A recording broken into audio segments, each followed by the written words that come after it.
चीनी सेना के भारतीय सीमा में घुसने को लेकर राहुल गांधी के बयान पर संसद में तब हंगामा हो गया जब राहुल गांधी ने पूर्व सेना अध्यक्ष नरवणे की किताब का हवाला देते हुए कहा कि चीनी सेना भारतीय सीमा में घुस रही है।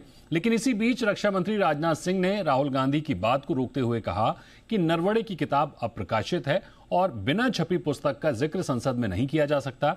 लोकसभा अध्यक्ष ओम बिरला ने भी राहुल गांधी को चेतावनी दी कि वे सदन में नियमों के तहत अपनी बात रखें।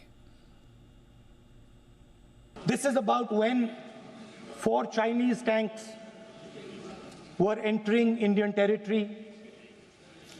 They were taking a ridge in Doklam, and the army chief writes, and I quote from an article that is quoting his book.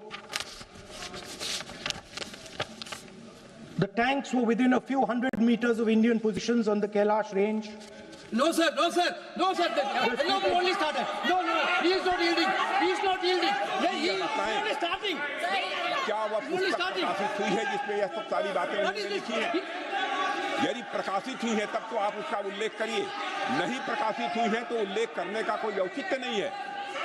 अध्यक्ष महोदय।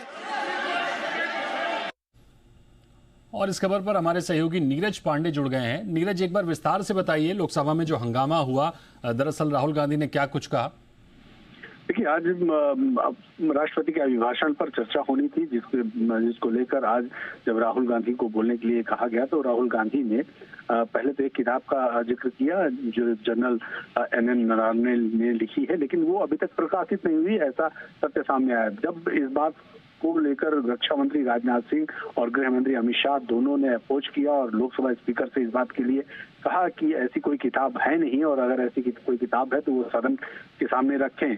तब लोकसभा स्पीकर ने एक रूलिंग दी और रूलिंग देते हुए उन्होंने कहा कि रूल 349 के तहत सदन के अंदर किसी भी पुस्तक या किसी भी अखबार की कटिंग का जिक्र नहीं किया जा सकता और जो भी आपको बात रखनी है वो तथ्यात्मक रखें, तथ्य के तहत रखें और सबसे बड़ी चीज है कि राष्ट्रपति के अभिभाषण पर ही अपनी बात सामने रखें, जिसको लेकर पक्ष और विपक्ष दोनों तरफ से काफी देर तक हंगामा चलता रहा। करीब 1 घंटे से ज्यादा हंगामा चलता रहा, जिसकी वजह से फिर 3 बजे के लिए पहले सदन को स्थगित किया गया और उसके बाद फिर से जब जगदम्बिका पाल सदन में आए तो उस समय भी इसी बात को लेकर हंगामा होता रहा। इस दौरान आपको बता दूं कि गृह मंत्री ने करीब 5 बार खड़े होकर इस मामले पर अपना विरोध जताया और 4 बार राजनाथ सिंह ने खड़े होकर अपना विरोध जताया कि किसी भी जो किताब छपी ही नहीं उस किताब का हवाला देते हुए या किसी मैगजीन का हवाला देते हुए वो रूल के खिलाफ है और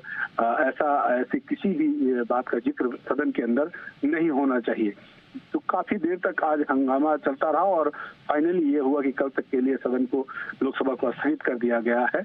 अब देखना ये होगा कि आगे आने वाले समय में क्या नेता प्रतिपक्ष राहुल गांधी को ये मौका दिया जाता है या फिर कोई बीच का रास्ता निकाला जाता है। लेकिन इस बीच अगर आप देखें तो भारतीय जनता पार्टी के तमाम सांसदों ने राहुल गांधी के खिलाफ कार्रवाई की मांग की है और ये कहा है कि राहुल गांधी के खिलाफ कार्रवाई होनी चाहिए क्योंकि राहुल गांधी ने सदन को गुमराह करने की कोशिश की और चेयर की रूलिंग के बावजूद वो बार बार अपनी बात कहते रहे।